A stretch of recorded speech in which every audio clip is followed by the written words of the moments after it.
Nagre-ready na nga ako at susundin ko si Ate Joycel sa school. Tulog nga si Alexia at si Kuya Jeyo. Kaso lang nung nagbibihis ako, abay biglang nagising si Alexia at umiyak. Ganito talaga ang struggle ko pag may maliit na bata. Hindi basta-basta makakaalis. Sabi ko nga kay Alexia, manood na lang siya ng TV ni Kuya Jeyo sa kwarto. Ayaw naman. Kaya tinawag ko na nga lang si Kuya Jeyo. Sabi ko, bantayan niyo siya at susundo muna ako kay Ate Joycel.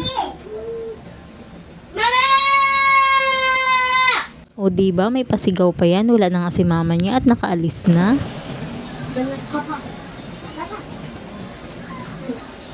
Biglang dumaan yung sasakyan na din na drive ni Papa Al at narinig ni Kuya Jeyo. Kaya sabi niya, nandiyan na daw si Papa niya. Bago nga ako umalis, ay binigyan ko muna si Alexia ng pagkain para hindi umiyak. Nag-video talaga ako niyan para makita ko kung anong ginagawa nilang dalawa pag silang dalawa lang nasa loob ng bahay. Tuwing aalis kasi ako, hinahabilin ko talaga kay Kuya Jeyo na ilak ang screen at huwag magpapasok ng kahit sino.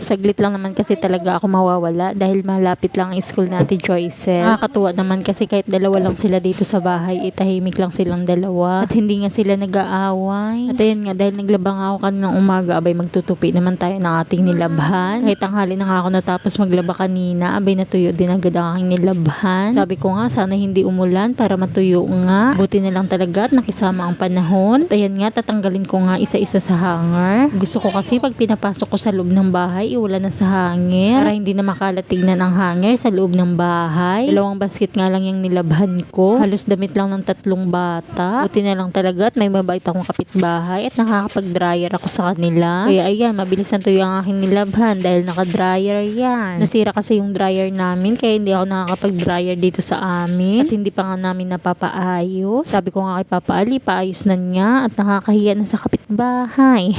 Thank you nga sa aking kapitbahay at pinagda-dryer niya ako ng aking mga nilabhan. Yan nga yung sinasabi nila na love your neighbor para kahit papaano may malalapitan ka pag may kailangan ka. At syempre, give and take lang naman yan. Pag sila naman may kailangan, nakakalapit naman sila sa akin. Bigayan lang talaga. Huwag lang sa pinansyal at wala ako nun. At basta marunong ka din makisama sa mga kapitbahay mo. Ayan nga, tambak nga aking mga hugasin. Hindi kasi ako nakapaghugas kaninang tanghali at tinamad na nga ako. Napagod nga ako sa paglalaba ko kanina. Kaya sabi ko magpapahinga muna ako at mamaya ako nahuhugasan pagdating ni Ate Joycel. Wala naman na kasi ako masyadong ginagawa sa hapon kaya pwede ko nang imamaya yung trabaho ko sa tanghali. Charot. Sabi ko nga kay Papa Al, siya na maghugas ng plato. Abay, ayaw naman. Isa din yan, si Mamaya. Kaya nga natatawa nga ako dyan at kausap ko nga si Papa Al. Baka naman sabihin nyo, nababaliw na ako.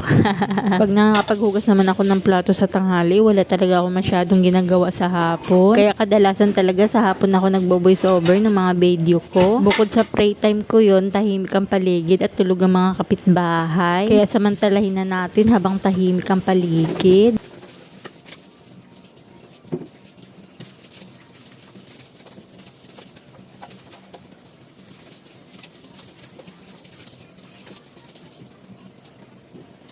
At ayan na nga mga modra, ang aking mga tupiin. Itinabi ko lang talaga yan kanina at maghuhugas muna ako ng plato bago ako magtutupi. Huwag yun na lang talaga pansinin yung tiyan ko at pinaghirapan ko yan.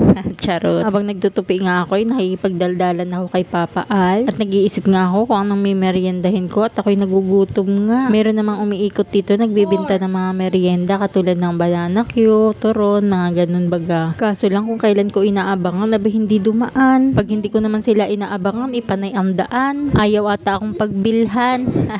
Matatapos na nga itong video ko mga modra. Kaya yan na lang po muna for today's video. Follow for more.